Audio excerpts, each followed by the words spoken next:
we're going to hit on a topic that's very near and dear to my heart, and that is the red versus blue. If we can remove this little area of your life of things that are holding you back as a deep core rooted inside you, it opens up the door for so many more good things to happen to you. I got an email from my father, and I'm going to dig more into this later.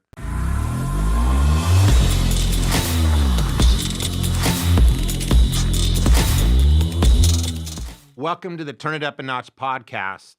And this podcast is all about turning it up a notch in all areas of your life. I'm Gary Michels, your host. We're going to hit on a topic that's very near and dear to my heart and touches so many, not just Americans, but people all over this world.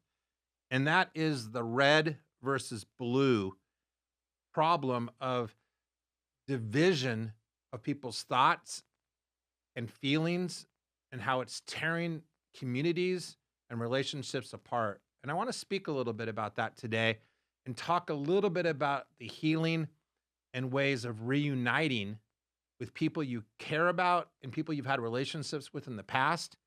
And you want to get back to that.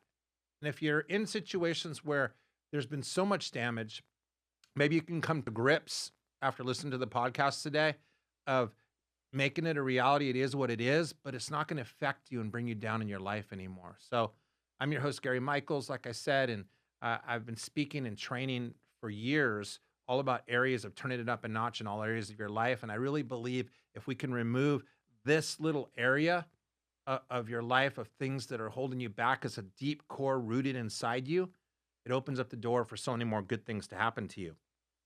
Have we forgotten what it's like when we grew up, and if a person was a Democrat or a Republican or a liberal or libertarian or conservative or whatever it was, it didn't really matter. We've forgotten what that's like. I would say for most of us, we have. And politics, without a doubt, in many ways, and still is today, it's finding ways to get into our communities and really affect the fabric of relationships. And it's time to heal. It's time to reunite. It's time to cure those fractured relationships. Now, I knew I wanted to hit on this topic on this episode today because in a period of 24 hours recently, I had two situations happen to me that really affected me personally. I got an email from my father, and I'm going to dig more into this later, asking to put our relationship on pause because of a political belief. And my father is my rock. My father is the closest person to me in my family, pretty much. And a very good friend of mine here in town came to a party at our home. If you all remember, it was the Tyson fight. And at the end of the evening, he shared with me he just didn't seem right. He and his wife, and I said, "What's wrong?" And he said, "Well, um, my daughter's disowned us basically, and because we don't have the same political beliefs, she wants nothing to do with us." And it just really struck me that evening about what can be done about this. How can this be shared and talked about rather than just, yeah, it's kind of a problem in society? I wanted to go deeper about it in the podcast today because we're all human beings. We all have reasons that we do the things the way we do them from our upbringing, from our situations in our life. And let's dig into this topic a little bit. The American National Election Survey recently reported that 34% of people have had some situation in their life that politics affected a relationship that they had, whether it was a family member, a coworker, etc. And some actually it was affected more than others. And then a New York Times article said that 19% of people, 1 in 5, actually have had a relationship hurt to the point that you no longer have a relationship with that person, or it's very strained. To me, that needs to be talked about. It absolutely needs to be talked about. So half of Americans surveyed in this New York Times article acknowledged making judgments. This is interesting to me. judgments about people based on the other person's political beliefs. And 48% of those people said that a person's political views told either a little or a lot about whether someone is a good person. That is ridiculous. Come on now. Come on. Because of their political beliefs? I want to read you guys a few things that I pulled up from some articles. Um, I did straight up say, dude, and these are different people telling their stories. I did straight up, dude. I said straight up, dude, I'm done. Lose my number, said Shauna Davis from Los Angeles, recalling when he unfriended a guy he'd been friends with since high school for over 25 years. I just hung up on my end and proceeded to just block him in every possible way, said Joni Jensen from New York, still fuming over the guy she felt compelled to dump. And betraying just a tinge of regret about cutting off his cousins, Ricardo DeForest of Tampa, Florida, conceded, I have to say it because family's everything, before unabashedly proclaiming, I disown them in my mind. They're not family anymore because of the way they believe. There's more. If someone expresses a more conservative worldview, they're immediately called a Nazi, a racist, a misogynist, a homophobe, and everything under the sun, Friedman said. I'm none of these things. I'm just a normal friggin' human being who has a different point of view.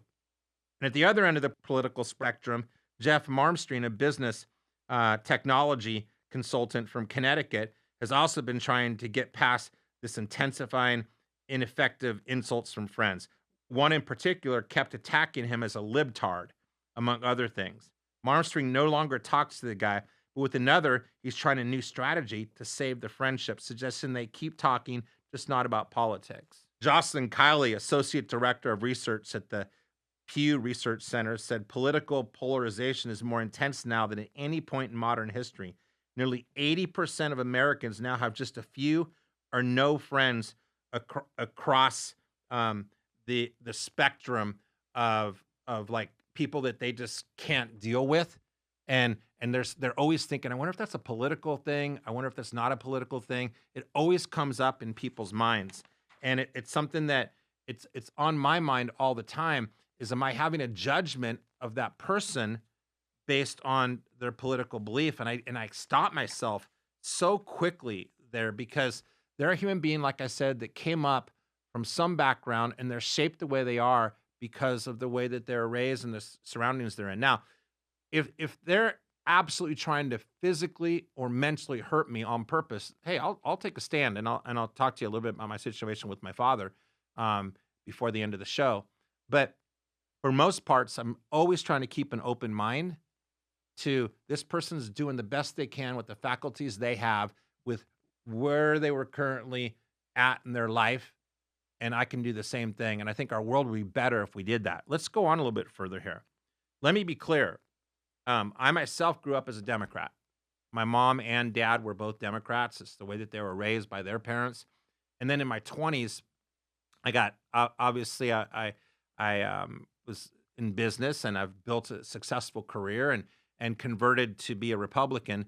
And you know, I've always though had the opinion of yes, I have the Republican thoughts, and I'm a bit more conservative when it comes to fiscal matters.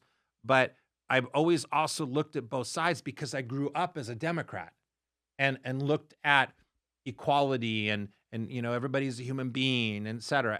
And I really believe I have a little bit of both. But I don't allow myself because I moved to being a Republican, and I would say I'm a little bit more. I would say I'm not in the middle. I'm not on the far right either. But I can see all people's point of views because I had a background in the other. And it's just a political belief. That's all it is. And so a question I'd ask all of you is why do you believe what you believe? Is it because you were raised that way? Is it because you have a significant other? Is it because your parents told you you're supposed to do that and you've never actually looked at it yourself? Have you been active? Have you worked on a political campaign? I remember in my 20s I did, and I took a stand for what I believed was important at the time and volunteered my time to do it. But when you get actively involved in politics, is there a purpose behind it? Is there a why behind it? Are you trying to better society? Are you trying to better yourself? Are you trying to prove yourself to other people? Um, because often you have a belief, I find, and then we wrongly judge others because their belief doesn't match ours. And that's flawed. It's absolutely flawed. I think it's good to have a good debate, and I'm going to give some at the end of today's podcast. I'm going to give some solutions of the way that you could still believe what you believe, but also respect and work together to bring unity between the two sides. How have we drifted so far apart from each other is a question that I always ask myself. How do we meld ourselves back into being more in unity? I remember when growing up as a kid, you'd watch the television news and you didn't think of it being right or left. But now, most people, if you ask them, oh, ABC News, NBC News, or all the mainstream media, that is one political belief. And then there's some will say Fox News is a little bit more to the right, but most people will say that if you're going to really dig deep into what the right thinks, you're going to have to look a little deeper. You're going to have to go online to some alternative medias. You're going to have to go into X or RSBN or Newsmax, and then other people, and this is so wrong, will look at you if they don't believe what you believe that you're a conspiracy theorist. To me, that's nuts. That's crazy. Because to me, someone that wants to do the research and look into that, in most things in life, you're looked at as if you do extra research and you spend extra time to look into things, to really do the homework on it, you're looked as brilliant. People look at you and go, wow, I admire that person for doing that. But why have we gotten to such a spot in our world that when someone's looking at alternative to what the normal media is, you're looked at kind of as a whack job, which is wrong. However, what's happened over time is enough people have, quote, woken up and enough people are doing that research. And now there's kind of a community of people that are doing that research, and it's caused a divide to the people that have done the work and educated themselves and people that haven't. And that's what I'd like to bring attention to today, to say, let people have their beliefs, but how can we also respect the other people's beliefs? And how can we not let things get to a point where no matter what's said, okay, we judge it and think there's a deeper meaning to it. Political differences, they're difficult. They really are. And they affect family and friends and even business relationships. And it's crazy because you have to, at times, if you're trying to close a deal, let's say in sales or in a business deal, you'll often be worried to bring up the political belief you have because that would potentially cause the other person to not do business with you. Why are we in that space? How can we get to a space where we can openly talk about what we believe in and it's accepted? And it's going to take time. It's going to take a lot of people besides just me talking about it in the podcast, but it's going to make some awareness of there is a problem out there and how are we going to fix that? So let me talk a little bit, besides my friend who I told you about, it's just a terrible situation. And I can't even imagine um, knowing that my daughter didn't want a relationship with me anymore and would disown me because of a different political belief. But my father, my father's 85 years old. My father grew up, very liberal, and his work that he's done his whole life, and it's amazing work, has been helping underprivileged children and kids with problems with the law and how to rehabilitate and helping a lot of immigration situations. He has a place in Mexico and poverty and working with those people, and that's just who my dad is. And he's done an amazing job doing that. And he knows I'm a giver too. I just do it in a different way in the speaking and coaching and training space. but we both have the biggest hearts and we're very similar. I follow a lot after my father. But my dad, he recently, because of social media, got onto Facebook.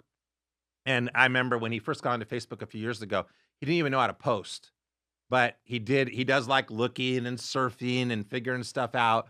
And I recently here in Las Vegas went to the Trump rally. It was one of his last rallies before he won the election, and I posted on it, and it was a great time, great message, and I have a firm belief in the platform that Trump lays out there is good for our country. That's me. You may have a different thought on that, but that's okay. Again, I think we all can have our different perceptions on that. But my dad saw that, and we're doing great. We have no problems between us. And I got an email from him. And the email was basically, I'm not going to get into all of it, but basically was saying that he wanted to put our relationship on pause. And that because I did this, I can't possibly be a good father to raise my daughter and my value judgments and this and that and so on and so forth. And it it was like it was like being punched with like the heaviest boxing glove you could ever imagine. It was like putting a 10,000 pound brick in a backpack on my back, and it for over a month it just tore me up, knowing that a man that I love very much, my father, could have these feelings because I went to a political rally, and that's where many people in our country are right now. Um, and I will at the end. I'll share how we resolved it. But I had to do a lot of reflection. I did reply a couple different times in the email to him. I kept a strong position on what my beliefs are, saying that I didn't want to lose our relationship over this. Use some of the principles that I'll be sharing with you in a moment, and at the end, I'll share with you where we are today, and it definitely is in a better position than we were. There is hope for those of you that have had those relationships fractured. And whether they're huge like this with my father or they're small little paper cuts that are affecting your life, it's something that hopefully this podcast is making you open your eyes a little bit to it's just not worth it over something in most cases you can't control. Most cases you can't control. There are things you can do. You can put a podcast out, you can go volunteer for a campaign, you can put a few things up on social media, but most of us spend all this time worrying about things and acting on things that we have no control over. 97% of the things that we worry about, literally, we have no control over. Okay. And of those 3% that actually happen to us, less than 10% actually hurt us. So we spend all this time and energy and effort to things that really we should be spending our time in much different areas. Um, so moving forward here, I'm thinking about the MAGA movement. Okay, Make America Great Again. And it's crazy. Like I have the hat and I wear it sometimes. I've got a shirt, but there are people that believe in that and are afraid to wear a hat or a shirt or something that says Trump on it because they're afraid somebody's going to attack them or hurt them or judge them. That is sickening. We have to move away from that in our country. Honestly, what if the Democrats, the liberals also said, let's make America great again? Don't we all want the same thing? Don't we all want to make America great again, regardless of whether we're libertarian, conservative, Republican, Democrats? That's what we really should want. Why have we allowed ourselves to get so far to this situation? If we're so busy fighting our thoughts and in our mind, in our heads, we forget to focus on the bigger things. And what happens to us is there's cost to this. There is strained relationships, there's broken relationships, there's broken hearts, there's lost relationships, there's anxiety and stress, and anxiety and stress causes people thousands of dollars a year in effectiveness, how they can do in their business and how they can be in their relationships that are working. There's fear of being authentic because of the fact that we have to be fearful of saying certain things because we'll be judged. Because remember what I said earlier today is that people make their judgments on whether a person is a good person or bad person just based on their political beliefs. So, is there even a space anymore to be authentic? Because if we're authentic and real, are you putting yourself out there to a point that maybe you're not going to be liked and you're not going to have that opportunity? And these are all things that really we need to look at in society and say that needs to stop. People just should be able to be who they are. And I know I'm just one person speaking it, but if I can make some awareness to others of you out there that will comment on this at the end of the podcast, want to speak further about it, will motivate you and inspire you to do something about this, one person at a time, we can hopefully bridge that gap to bring the two thought processes together. I teach a thing called the ideal wheel, and you can ask for this in the comments if you want. And the ideal wheel is a wheel of life where there's 7 parts of your life. And the 7 parts are social, family, financial, health, spiritual, career, and mental. And if you could imagine that there's like a bicycle wheel of life, and you're going down the bicycle wheel of life, you're going down the road, excuse me, with this bicycle, and the tire, the wheel, is full of air. And if the tire's full of air, you're going to be perfect tens in all 7 areas of your life. But let's say you're socially, you're like a 3 right now because you're so far off politically than your other friends are, and you're not doing much with them anymore, and it's affecting your social life. And let's say in your family, same thing.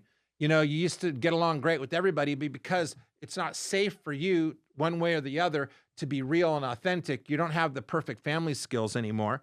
And maybe you're making some financial decisions that aren't the best financial decisions because you're stressed and anxiety. I can go on and on and on, and your mental stuff isn't right. And what I'm saying is that if you're focusing your energy on being really strong in all 7 areas of your life, and again, I have a tool you can use if you want it. Just reach out and I'd be happy to send that to you, where it's a quiz that you take every month, and you ask yourself 10 questions in each of the areas, and you rank yourself 1 to 10, and then your goal is to be as close to 10 as possible. Because if your wheels are mostly 9 and 10, and the air in your tire is full, you're going to go down your wheel of life pretty smoothly. But let's say you're in one area, your health, you're a perfect 10. I'll give you. You're going to the gym every day. You got a 6-pack abs. You eat right. You just do the right supplements and the whole thing. And you're exercising. You're a 10. But let's say when it comes to financial, you're a 2. You're not working. You're homeless. It's terrible. And I can go on and on where you're 8s in one area and 10s another, and then your 2s another. Your wheel of life is going to go smooth, smooth, bam, smooth, bam. And if you're not really keeping score of your life, okay, you're mostly going to be miserable. And I think that politics has gotten into people's mentality in many areas and hurt relationships and hurt the way we think. And if we really take a step back and say, where can I become a better person and more solid in my own confidence in myself and my own believability in myself, and I can speak my truth, but I also can respect others, you're going to be a much happier person overall. So I believe we have right now in our society a massive window of a time to create unity over the next 4 years, and even past that. But now, since we're past the election, over the next 4 years, as we settle into a new realm of politics with new leaders, new cabinet members, new senators and House members, and different politicians and people leading our country with new initiatives, we have a choice to make to learn to accept it and say, how can I best respond to whatever happens, rather than get into a point of responding and acting in a way that you wouldn't be proud of later, or every time a new thing is happening, is setting you back, is causing more anxiety. And instead saying, what can I do now to take that stress and worry of the divide of our two sides and eliminate that from our plate of stresses and worries and anxieties and focus on what you can control, and that's being the best you in all areas of your life. So I have some practical steps for you that are actionable items, things that you can do to maybe reacquaint yourself with unity with some of your peers, business folks, family members, friends. Maybe it's going to be repair a broken relationship that you've been hurting for a long time and you just haven't known what to do. And maybe today just got you to kind of think about it and get yourself off of the bench and go take action. So the first one is listen to understand, not convince. I think we've spent so much time fighting each other, trying to convince the other of what we believe. And then we tend to, as human beings, we tend to flock towards the people that are like us. And all of a sudden, like when I can talk MAGA with somebody, honestly, and I can talk Trump and all that, it kind of I love it. Let's be honest. Just like maybe if you're an opposite belief, you love that to have peers just like your side. But what if we start to change that to like have an interest and true have an interest from your heart to understand a little bit deeper meaning about why the other person feels the way they do? Could there also be some pure and joy in that? Think about it. God gave us two ears and one mouth for a reason, and that's because we're supposed to listen twice as much as we talk. And you can only listen if you're asking questions and you have a sincere um, desire to learn and grow from others. You know, I had another podcast. I have two podcasts. One's called Let's Talk Legacy, and it's all about leaving legacy in people's lives. And then we're just launching this one. And my guest this morning is in hospice, and we were talking about purpose and why, and and why you do what you do and the meaning of it. And he talked about community. He wasn't talking about community like being in a community of like I live in this town and this suburb. He was talking about community of like, let's say you like yachting and you like boating, and you're in the community of a bunch of boaters and yacht people, and you're having a beer after you just got done being out on the yacht, and you get into a political conversation. And because you have common interests in that community, if the person has a different political belief than you, it's almost like you're more open to hear them because you have a relationship with them. And I think that's really important to say. Are you working on building relationships with people first before their political belief?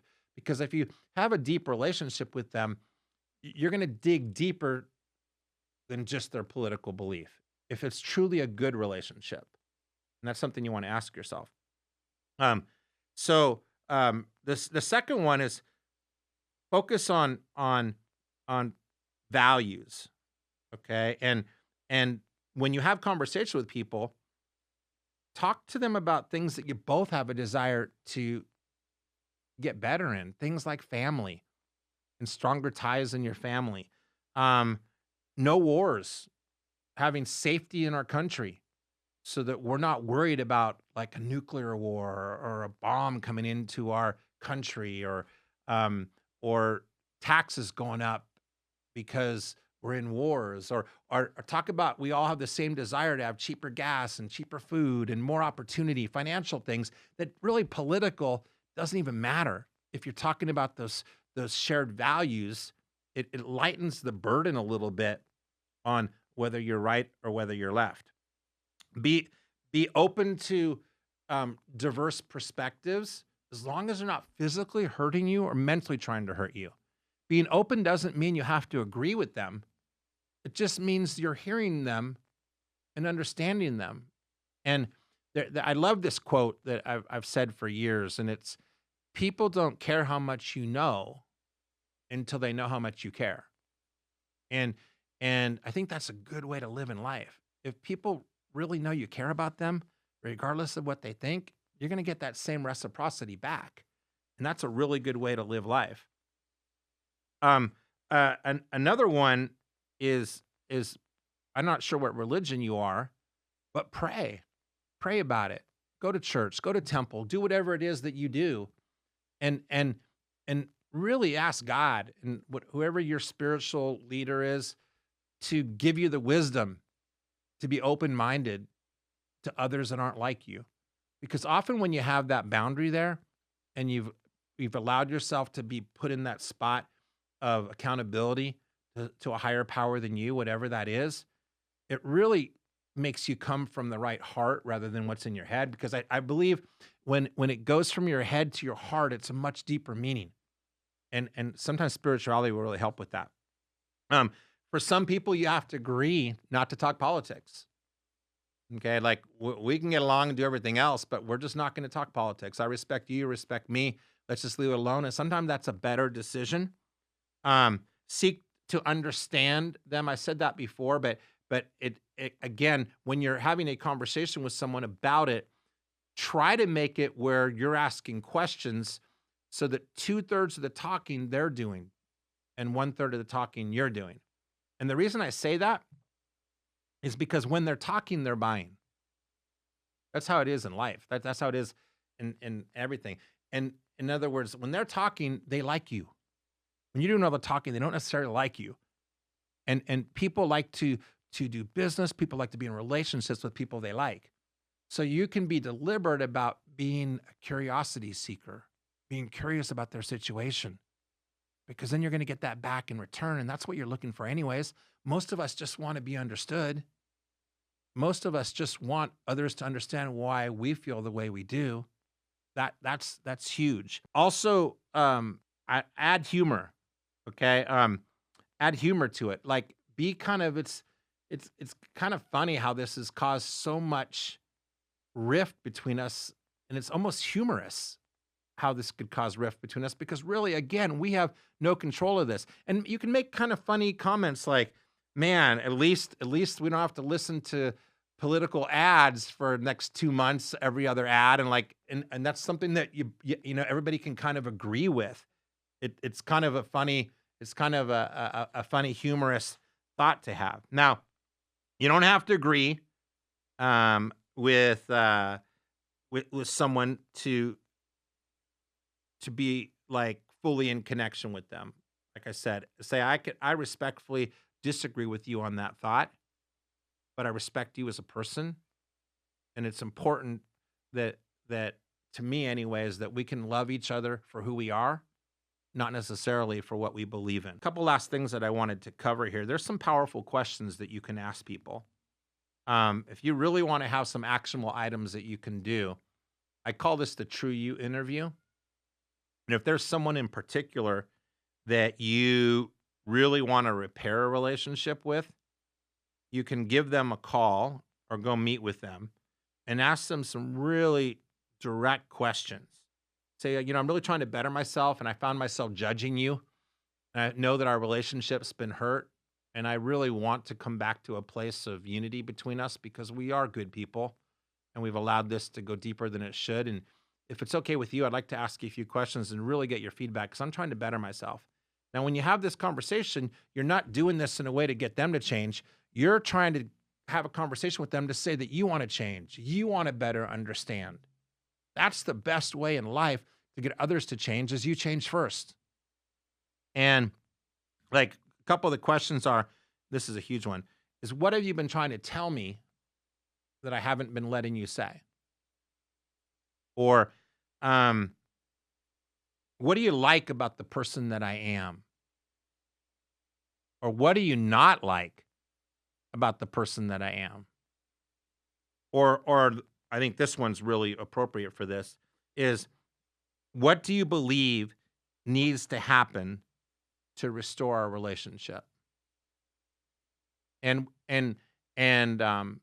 because I want to do that. And then and you say if you're up to it, we could ask each other these same questions so that we both can work towards this. But if you're not interested in the same answers, and you don't have the same curiosity I do, that's okay. I came this to better myself. Those four questions are really helpful. So divided, we're a headline. Unified, we're a legacy. Unity is possible, but it's going to take a lot of effort, guys. It just is. It's just going to take a lot of effort. And it's going to be one person at a time putting their foot out there and making an effort. Back to my story with my dad. My dad's in town this week. My dad, by me taking a firm stand, by me using these tools, by me not budging on what I believe, but letting him know that I loved him dearly and that I wasn't judging him and I would never judge him for his beliefs. I don't want our relationship to end. And I used many of these same tools. I got an email and a phone call from my father about 6 weeks later, but it was 6 weeks of hell, quite honestly. And it's just not worth it that we all live like this. And he said he didn't want to give up the relationship. He wanted to respect me for who I am and said, let's just go back to the way that we were. And I believe that us getting through this rocky patch has made our relationship even stronger and appreciate each other more. And I'm sharing that with you because it can give you hope that if you use these tools, you also can get back to some unity in these relationships in your life that means so much to you. My friend is still working on it with his daughter, but I know that they'll also get to a good space eventually because usually love triumphs. It really does. Usually it does. So if you're ready to turn it up a notch and pick up the phone, go knock on the door of someone, have a conversation with them, and really bring up this subject, make a commitment to this, then I challenge you to go ahead and do it today. Do it today or tomorrow, like right away. Because what happens is LODI takes effect, and LODI stands for Law of Diminishing Intent. And law of diminishing intent means the further away you get from the action, the less likely it is people will act on it. And so you might get excited, and I might have inspired you today on this podcast. And yeah, I'm going to go out there and I'm going to bring a bad relationship in my family or friendship, or a working relationship that's soured because of all this. I'm going to bring that back, but then you don't act on it for 3-4 days, and then it kind of goes on the back burner. And like I said, the further away you get from the action, the less likely you'll act on it. Again, if you've been listening today, I'm Gary Michels, the host of Turn It Up a Notch. If you want to make some comments, go ahead and below put your comments in there, and we welcome you to see us on our next exciting episode that will be with you soon.